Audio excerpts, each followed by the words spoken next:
పిల్లలకి స్కూల్ పాఠశాల అయితే పేరెంట్స్‌కి స్కూల్ పేరెంట్స్‌శాల.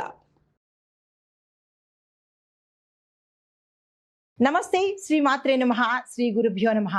సుమన్ టీవీ ప్రేక్షకులకు స్వాగతం సుస్వాగతం. నేను మీ Raghupriya, astrologist, psychologist, life coach, motivational speaker. ఈరోజు మనము జూలై నెల మాస ఫలితాలను తెలుసుకుందాము. ఇందులో భాగంగా ఈ మాసాన్ని మనము ఆషాఢ మాసం అంటాము. ఆషాఢ మాసము అంటే చంద్రుడు ఉత్తరాషాఢ పూర్వాషాఢ నక్షత్రంలో అంటే చంద్రమానం ప్రకారము చంద్రుడు సంచరించే నక్షత్రాన్ని బట్టి ఆ మాసానికి ఆ పేరు వస్తుంది. ఇప్పుడు చంద్రుడు ఉత్తరాషాఢ నక్షత్రంలో సంచారం చేస్తుండగా ఈ మాసానికి ఆషాఢ మాసం అని పేరు వచ్చింది. అయితే ఆషాఢ మాసాన్ని అందరూ దేనికి పనికిరాదు, ఆషాఢ మాసంలో మనం ఏ పనులు చేసుకోకూడదు అనే భావన అయితే ఉంది. అయితే ఈ మాసంలో మనము పూజలు వ్రతాలు చేసుకోవచ్చు, కానీ గృహప్రవేశాలు, ఉపనయనాలు, నామకరణాలు లాంటి శుభకార్యాలనైతే మనము చెయ్యము. అయితే ద్వాదశ రాశుల వారికి ఈ మాసంలో అనగా ఆషాఢము శ్రావణము కలగలిపిన ఈ మాసంలో ఎలా ఉండబోతోంది, స్త్రీలకు ఎలా ఉండబోతోంది, ఈ రాశిలో అంటే ఒక్కొక్క రాశిలో ఒక్కొక్క రంగంలో ఉన్న వాళ్ళకి, స్త్రీలకు, పురుషులకు, పిల్లలకు, ఉద్యోగస్తులకు, వ్యాపారస్తులకు, రాజకీయ నాయకులకు ఎలా ఉండబోతోంది అని సవివరంగా మీకు తెలియజేసుకుంటున్నాను. తదుపరి రాశి వృషభ రాశి. ఈ వృషభ రాశిలో ఉండే స్త్రీలకు, గర్భిణీ స్త్రీలకు అనీమియా సమస్యలు, రక్తహీనత సమస్యలు వచ్చే అవకాశం ఉంది. శక్తిహీనత కూడా కలిగే అవకాశం ఉంది. ఈ రాశిలో ఎవరైనా గర్భిణీలు ఉంటే జాగ్రత్తలు తీసుకునే ప్రయత్నం చేసుకోండి. అయితే మెనోపాజ్ వయసుకు వచ్చిన మహిళలు ఎవరైనా ఉంటే వారికి ఒత్తిడి ఎక్కువయ్యి మూడ్స్ స్వింగ్స్ అయ్యే అవకాశం, అంటే మీ మూడ్ క్షణానికి ఒకలాగా ఉంటుంది. అది జాగ్రత్తగా చూసుకోండి. మిమ్మల్ని మీ ఇంట్లో వాళ్ళు అర్థం చేసుకునేటట్టుగా ప్రయత్నం చేసుకోండి. అయితే కాళ్ళలోను చేతులకి వాపులు వచ్చే అవకాశము, చేతుల్లో మంటలు వచ్చే అవకాశం కనబడుతోంది. దీనికి సంబంధించినటువంటి జాగ్రత్తలు తీసుకోండి. నీరును ఎక్కువగా తీసుకునే ప్రయత్నం చేసుకోండి. అంటే దాహం వేసినప్పుడే కాకుండా ఎక్కువగా నీటిని తాగే ప్రయత్నం ఈ రాశిలో ఉండే స్త్రీలు చేసుకున్నట్టయితే కొంత అనారోగ్య సూచనలను తప్పించుకుంటాము. అయితే మీకు చెప్పదగిన చిట్కాలు, జాగ్రత్తలు ఏంటంటే, ఉదయం పూట లేవంగానే బాదం పాలు లేదా ఖర్జూరంతో శక్తివంతమైన ఒక పానీయాన్ని తయారు చేసుకొని తక్షణమే తాగే ప్రయత్నం చేసుకోండి. దీంతో పాటు గోధుమ రవ్వతో చేసిన లడ్డూలను కానీ లేదా ఉండలను కానీ తీసుకున్నట్టయితే ఆ రోజంతట్లో ఎన్నిసార్లు అయితే అన్నిసార్లు తీసుకున్నట్టయితే కనుక కొంత శక్తి వచ్చే అవకాశము, ఇది మీకు తేలికపాటి ఆహారంగా కూడా ఉపయోగపడుతుంది. దీంతో పాటుగా హార్మోన్స్ ఇంబ్యాలెన్స్ ఉంటాయనుకు చెప్పాను కదా, వాటిని తగ్గించుకోవడం కోసము తులసి, జీలకర్ర కషాయాన్ని పొద్దున్న పూటే పరగడుపునే కనుక సేవించినట్టయితే మీ ఆరోగ్యం చాలా చక్కగా ఉంటుంది. ఈ రెమెడీస్ అన్ని తప్పకుండా పాటించండి. తర్వాత విద్యార్థులకు చూసుకున్నట్టయితే కనుక సాఫ్ట్ స్కిల్స్, ఆర్ట్స్, హ్యుమానిటీస్కి సంబంధించిన చదువులు చదివే వారికి ఈ సమయం చాలా చక్కని సమయము. వృధా చేసుకునే ప్రయత్నం అస్సలు చేసుకోకండి. విదేశాల్లో చదువుకోవాలన్నా లేదా కొత్త కోర్సులు నేర్చుకోవాలన్నా లేదా పలానా కాలేజీల్లో నాకు సీటు కావాలి అని కనుక స్టూడెంట్స్ ఎవరైనా ప్రయత్నం చేసినట్టయితే ఈ సమయము మీకు అత్యంత అనుకూలమైన సమయము. 30 రోజుల పాటు తిరుగులేని సమయం కాబట్టి దీన్ని విద్యార్థులు వృధా చేసుకోకండి. తర్వాత స్కాలర్షిప్స్కి అవకాశాలు ఉన్నాయి. దానికి మీరు ఏదైనా ప్రయత్నాలు చేసుకోవడం కానీ లేదా అప్లికేషన్స్ పెట్టుకోవడం కానీ ఇలాంటివి ఏవైనా చిన్న చిన్న ప్రయత్నాలు చేసుకుంటే కనుక మీకు స్కాలర్షిప్స్ వచ్చే అవకాశం ఉంటుంది.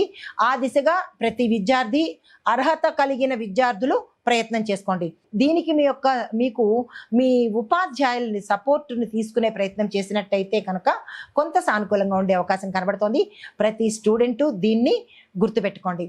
తర్వాత ఉద్యోగస్తులు చూసుకున్నట్టయితే కనుక పాత ఉద్యోగంలో కొన్ని క్లిష్ట పరిస్థితులు మీరు ఎదుర్కొని ఉండవచ్చు గత నెలలో. అవి ఈ సమయంలో తీరిపోయి మీరు మనశ్శాంతిగాను ప్రశాంతంగాను ఉండే అవకాశం కనబడుతోంది. అంటే గత సమయంలో మీరు ఎదుర్కొన్న కష్టాలు ఈ సమయంలో తీరిపోయి ప్రశాంతంగా మీ జాబ్ మీరు చేసుకునే అవకాశం కనబడుతోంది. అయితే కొంతమందికి ఉద్యోగం మార్పులు జరిగే అవకాశము, అది మీ యొక్క కేడర్ మార్పులో కావచ్చు, లేదా మీరున్న స్థానం నుంచి వేరే స్థానానికైనా వెళ్ళడం జరగచ్చు, లేదా ప్రమోషన్స్ రీత్యా వేరే ప్రాంతాలకి కూడా వెళ్ళే అవకాశాలు ఇక్కడ ఎక్కువగా కనబడుతున్నాయి. అయితే మహిళా ఉద్యోగస్తులకు ఇంటికి ఆఫీస్కి సమతుల్యతను అంటే బ్యాలెన్స్ చేసుకోండి. ఇంట్లో విషయాలు ఆఫీస్లో కానీ, ఆఫీసు విషయాలు ఇంట్లో కానీ ప్రస్తావన చేసుకోకుండా ఎక్కడిది అక్కడే అన్నట్టుగా మీరు కనుక బ్యాలెన్స్ చేసుకున్నట్టయితే మంచి జరిగే అవకాశం కనబడుతోంది. తదుపరి వ్యాపారం కనుక చూసుకున్నట్టయితే కనుక ఫ్యాషన్కి సంబంధించిన వ్యాపారాలు చేసేవాళ్ళు, బ్యూటీ, బేకరీ, హ్యాండీక్రాఫ్ట్ ఈ రంగాల్లో ఉన్నత స్థాయిలో లాభాలు వచ్చే అవకాశం కనబడుతోంది. ఖర్చులు ఎక్కువగా ఉన్నప్పటికీ మీకు వచ్చే ఆదాయం వల్ల అది బ్యాలెన్స్ అయిపోతుంది. తరువాత వ్యవసాయదారులకు చూసుకున్నట్టయితే కనుక పశు పోషణకు సంబంధించిన తరువాత పశు సంబంధిత ఉత్పత్తులు చేసే వారికి విశేషమైన లాభాలు వచ్చే అవకాశం కనబడుతోంది. భూమి కొనుగోళ్ల విషయంలో ప్రతి ఒక్క రైతు ఎవరైతే భూమి కొనుక్కోవాలనుకుంటున్నారో ఆ రైతు జాగ్రత్తలు తీసుకుని మీకు తెలిసిన వాళ్ళని సంప్రదించి అప్పుడు మీరు భూమి కొనుక్కునే ప్రయత్నం చేసినట్టయితే కొంత జాగ్రత్త ఉండే అవకాశం కనబడుతోంది. లేదు అంటే కనుక మీరు నష్టపోయే అవకాశం చాలా ఎక్కువగా ఉంది. ఆ విషయంలో జాగ్రత్తలు తీసుకోండి. తర్వాత రాజకీయ నాయకులకు చూసుకున్నట్టయితే మహిళా ఎవరైతే నాయకులు ఉంటారో సామాజిక మాధ్యమాలలో అనగా సోషల్ మీడియాస్లో కావచ్చు, ఇతరత్ర మాధ్యమాలలో మీకు గుర్తింపు, పేరు, కీర్తి ప్రతిష్టలు వచ్చే అవకాశం చాలా ఎక్కువగా కనబడుతోంది. అయితే స్థానిక రాజకీయాలలో మీకు సపోర్ట్ కూడా సమయానికి అందుబాటులోకి వస్తుంది. వాతావరణ పరంగా చూసుకున్నట్టయితే కనుక మితమైన వర్షపాతము, ఈదురు గాలులు, గాలి ఎక్కువగా ఉండడము, గాలితో కూడుకున్నటువంటి వానలు కూడా కురిసే అవకాశం కనబడుతోంది. తలనొప్పులు, వాతకు సంబంధించిన వ్యాధులు కూడా వచ్చే అవకాశం కనబడుతోంది. దీనికి సంబంధించి జాగ్రత్తలు తీసుకోండి. అయితే ప్రయాణాలు ఏమైనా ఉంటే కనుక పోస్ట్ పోన్ చేసుకోవడమే ఇక్కడ చెప్పదగిన ప్రత్యేకమైన సూచన. ఎందుకంటే వాతావరణం అంత అనుకూలంగా లేదు కాబట్టి. లేదు తప్పదు అని అనుకుంటే కనుక దానికి సంబంధించిన జాగ్రత్తలు తీసుకుని ప్రయాణాలు చేసుకోండి.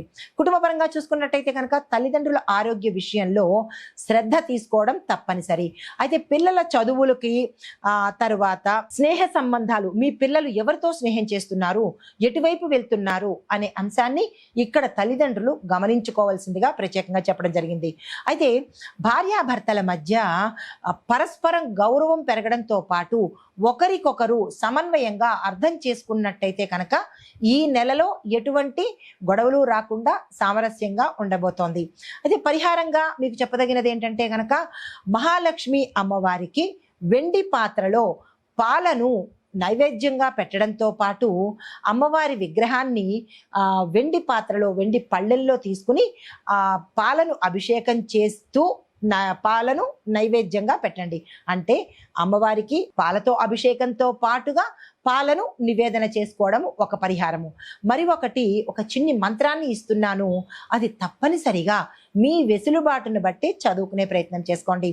ఓం శ్రీం హ్రీం క్లీం మహాలక్ష్మి నమః. చాలా చిన్ని మంత్రం కదా, తప్పనిసరిగా ప్రతి స్త్రీమూర్తి ఇది 108 సార్లు చదువుకునే ప్రయత్నం చేసుకోండి. అయితే దీంతో పాటుగా గోశాలకి వెళ్ళి మీకు అవకాశం ఉన్నప్పుడు అక్కడ పశువులకు ఆకుకూరలను కనుక మీ చేత్తో సమర్పించినట్టయితే ఐశ్వర్యంతో పాటు, అఖండ సౌభాగ్యంతో పాటు, ఆయురారోగ్యాలతో పాటు మీ యొక్క కోరికలు తీరే అవకాశము చాలా ఎక్కువగా ఉంది. గోమాత 33 కోట్ల దేవతలకు సమానమైన తల్లి కాబట్టి గోమాత సేవ తప్పనిసరిగా చేసుకోండి. నమస్తే.